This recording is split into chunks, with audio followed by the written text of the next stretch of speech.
All right, there, Latin 3. So I didn't tell you to do this, but I want you to do it now. Now that we finished translating, do 64 lil a. You want to look at pages 118, 119 because, oh, lo and behold, there's more impersonal verbs, more verbs that you need to put into your chart that govern the dative case. But then do 64 lil a and, of course, underline and parse out all of the subjunctives.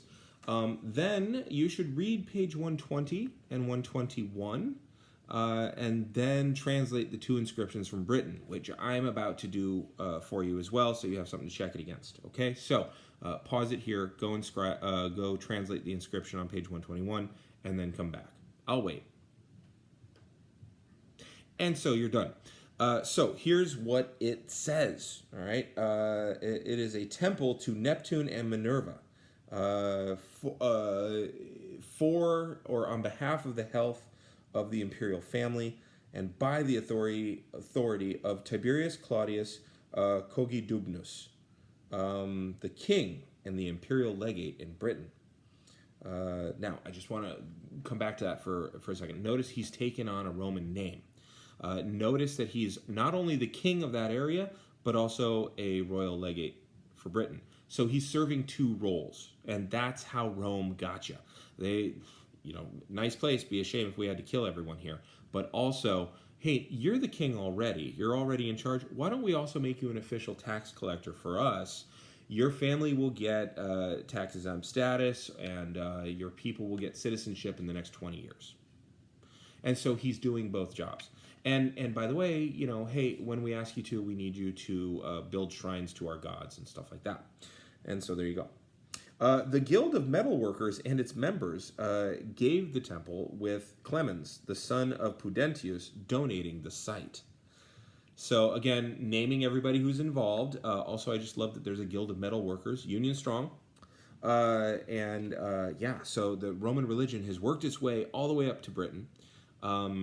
And I am a big believer that the Roman religion was almost always a civic religion first and a revealed religion second.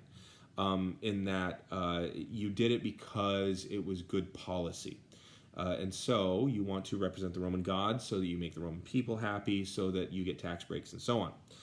So you'll notice 64 little b asks some questions about this. So go ahead and do 64 little b now that we've done it. And then if you take a look on the next page, there's one more inscription from Britain, and I will do that one with you as well. This is on page 122. Oh, and by the way, that's page 122. So this is going to be a little choppy, so I apologize. This is, yes, Quintus Citius Caecilianus. By the way, if you're a Doctor Strange fan, Caecilian. But Quintus Citius Caecilianus, the prefect of the first Aquitanian cohort, so he's kind of in charge of the Aquitanians, has paid his vow to the god Mars Brachiaca. So Brachiaca, it means trouser wearing, which the Romans didn't wear trousers, they wore tunics. But the god Mars, who wears pants. In other words, it's a British annex of the god of Mars, okay? Or the god Mars. So just kind of an interesting thing. All right, so then I want you, now that we finished that, I want you to take a look at 64C and D, and I want you to go ahead and do those using the map on page 122 and comparing it to the map on page 17.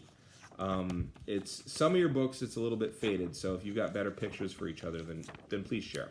But essentially, I want you to see how far Rome had expanded from Augustus to Trajan.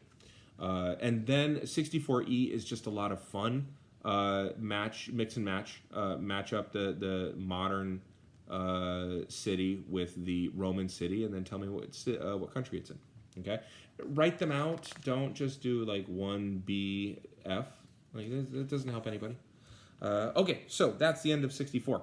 I will catch you when we start up on 65. I'm going to hit the button.